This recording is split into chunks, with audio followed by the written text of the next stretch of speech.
Hey YouTube, welcome to my channel, Taylor Talks Tales.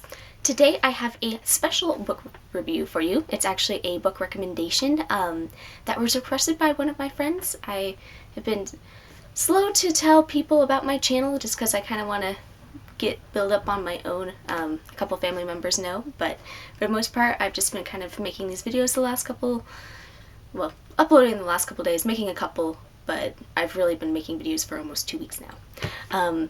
And so I told my friend, and she doesn't have a YouTube channel and hasn't really been on YouTube a whole lot, but she wanted to support me, and I think that's really awesome. So this video is for her, and she made a request. She wanted me to recommend a book for somebody who doesn't really like horror but is interested in possibly getting into it. So basically, something that's very mild on the horror but is still entertaining and gripping, and has a coming of age story. She loves coming of age stories, and magical realism, which this is awesome because I have a book that satisfies all three of those things, and it's by one of my favorite authors. His name is Robert McCammon, and the book I'm going to be recommending / reviewing today is Boy's Life. So I've mentioned Robert McCammon a couple of times in the past videos when I briefly mentioned Swan Song, which is a book that at some point I will review because I at some point want to do sort of like my favorite standalones, just sort of favorite books, because I think when I stumble upon people's channels I usually want to see what their favorite books are, and if I recognize a couple, then I usually become a little bit more interested in that person, being like, hey, if they like this, this, and this just like me, then chances are I'm going to like some more of the recommendations. So that's definitely a plan for this channel.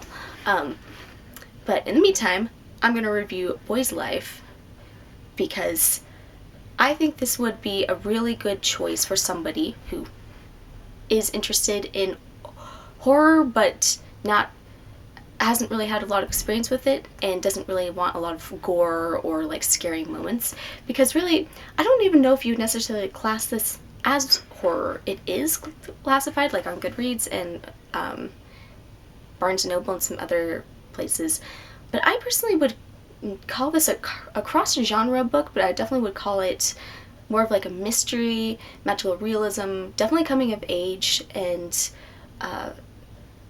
but it does have like elements of horror because there are like some creepy moments. But anyway, I'm going to read the back to you, and then I'll do a little bit more in depth afterwards. Zephyr, Alabama is an idyllic hometown for 11-year-old Corey Mackinson, a place where monsters swim the river deep and friends are forever.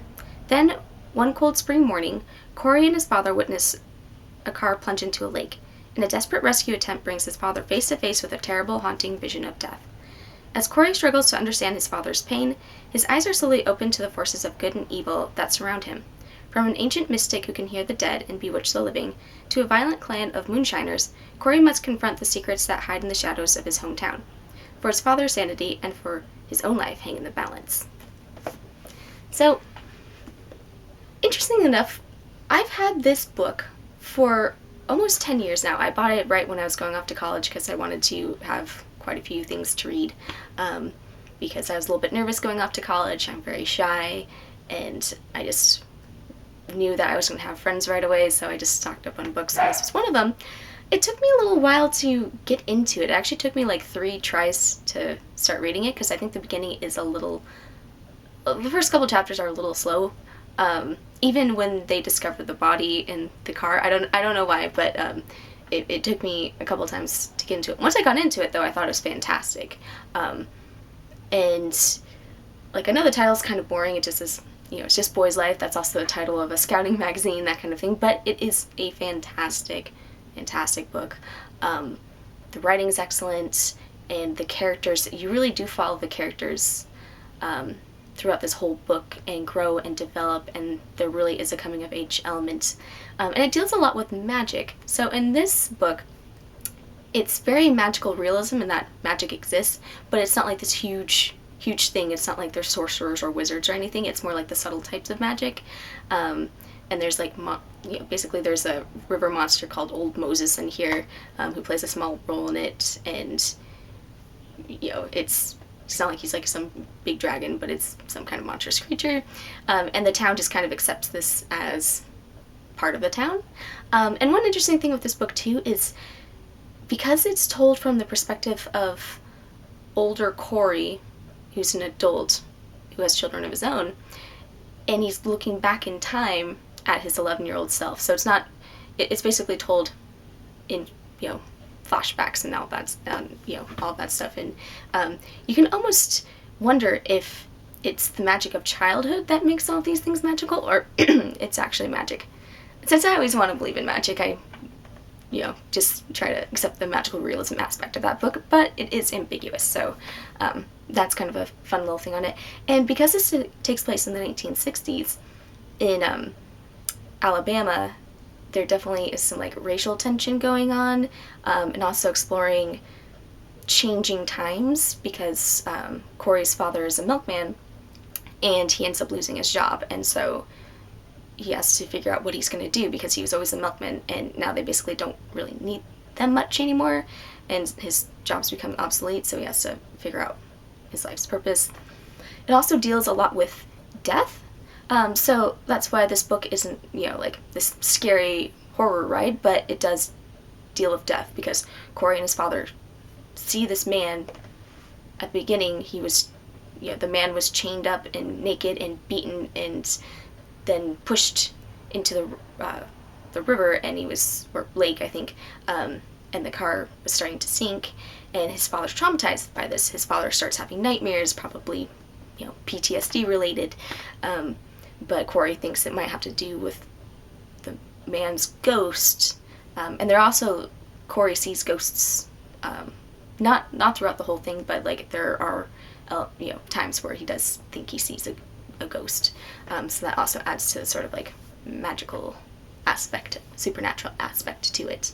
And I also, this book, even though it's a coming-of-age story in the 1960s, it really doesn't remind me of it like very much at all, because I think Robert McCammon is always unfairly compared to Stephen King on all of his books. Like Swan Song is always compared to The Stand, which I can see a little bit, but they're very different books too. They're just both these epic post-apocalyptic Americana books, but they at their heart are different and say different things, I think. And then like somebody tried to compare They Thirst to Salem's Lot, and I'm like, that's way different. The vampires are kind of different. The focus of the book is different. One takes place in, They Thirst takes place in Los Angeles and has a much different feel than Salem's Lot. So I think Robert McCammon's always unfairly compared to Stephen King. And I think some people are like, oh, is this just going to be like it? I'm like, no, not at all. Because this book focuses mainly on Corey. He does have some friends, and like he goes on a camping trip with some friends, and there's there are moments where there's kids on bicycles, but it's way different. And I feel like the focus is more on a father-son relationship, and then a boy kind of figuring out things about his town and about himself and about his family, as opposed to a bunch of kids teaming up together to fight against a monster. And I love it too, so I do want to do a review on it as well, because I think it is fantastic. But this one is definitely way less of a horror book than it. So I think it would be a good choice for somebody who's a little hesitant about the genre, because really it's very horror light, and I think even classifying it as horror is not doing it justice. And I definitely recommend plugging through it. It is a very long book. It's like 610 pages, but like the pages are huge and the writing's kind of small in this, so it's definitely, it'll take a little bit of time to get through it, but I definitely think it's worth it. Especially there are some amazing quotable passages in this book. In fact, I think there are more quotable moments in Boy's Life than there are in Swan Song, even though Swan Song, of the two, I connected with Swan Song more. I've read it more times. I've actually only read Boy's Life twice, and Swan Song I've read like 4 times. but this one just, yeah, it's all about the magic of childhood and then losing that magic as you get older, which is sort of sad.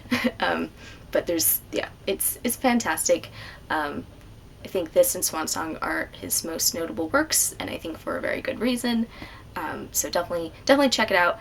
Also, My Best Friend's Exorcism, which I just did a review on, would be good for horror light as well, but it doesn't really have the magical realism elements to it. But it also does have a bit of a coming of age aspect to it and friendship aspect, and it's focusing on girls.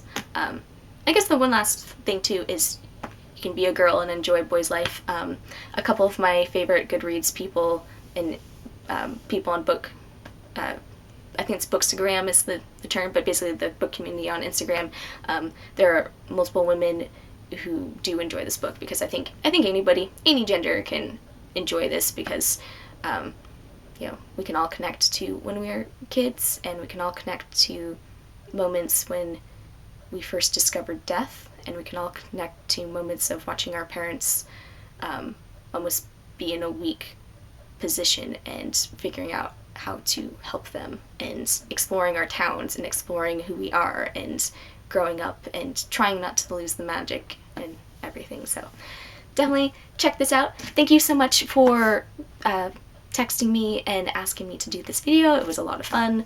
You know, again, check it out. And yeah, so thank you to all of my subscribers and anyone stumbling across this video for, you know, letting me talk about Boys Life. I definitely highly recommend it. If you've read it, what did you think of it? I might do a more in-depth review on it sometime later, but for now, that's pretty much it. So please like, rate, comment, subscribe, and happy reading, and have a great day.